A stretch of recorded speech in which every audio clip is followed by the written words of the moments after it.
అంటే ప్రజల్ని ఈయన గుండెల్లో పొడిచి పొడిచి పొడిచి చంపాడు. ఇలాంటి దుర్మార్గుడు మాకు వద్దు అని ప్రజలు చీత్కరించి 11 సీట్లకు పరిమితం చేసిన తర్వాత ఈయన వెన్నుపోటు అనే పదం బాగా నచ్చి ఉంటుంది ఇతనికి. ఎందుకంటే గతంలో కూడా ఎన్టీఆర్ గారిని చంద్రబాబు నాయుడు గారు ఏదో వెన్నుపోటు అని ఆ పదం బాగా పట్టుకున్నాడు. అతను పలకడానికి కూడా తేలిగ్గా ఉంటుంది. బేసిక్ గా జగన్మోహన్ రెడ్డి గారికి ఏ భాష మీద ఆ పదాలు సరిగ్గా రావు. ఎందుకంటే ఆయన ఎంతగా ట్రోల్ చేస్తారో మనం చూసాం. ఆయనకి ఇంగ్లీష్ రాదు. First class student, Delhi public school, Begumpet చూసుకుండా పోయి అంటాడు. కానీ ఈయన చరిత్ర తెలిసిన వ్యక్తులు ఏమంటారంటే ఈయన పేపర్లు 10th క్లాస్లో పేపర్లు కూడా క్వశ్చన్ పేపర్ తీసుకుని ఆన్సర్స్ రాసి అక్కడ పెడతారంటారు. అంటే అది వాస్తవం అనిపిస్తుంది. ఎందుకనంటే ఈయన అసలు ఏ భాష మీద అవగాహన లేదు. ఒక విషయాన్ని కన్వే చేయాలంటే ఆ భావ వ్యక్తీకరణ కూడా ఎవరికి అర్థం కాదు. మొన్న రీసెంట్ కూడా ఒక స్టెప్ వెనక్కేసినంత మాత్రాన అది తగ్గినట్టు కాదు, భయపడేట్టు కాదు.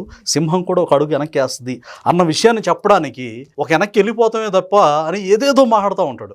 అంటే దానికి ఆయనకి భావ వ్యక్తీకరణ రాదు. అంటే అనుకున్న విషయాన్ని క్లియర్ కట్గా ఎదుటి వ్యక్తికి అర్థమయ్యేటట్టు చెప్పే విధానం జగన్మోహన్ రెడ్డి గారికి రాదు.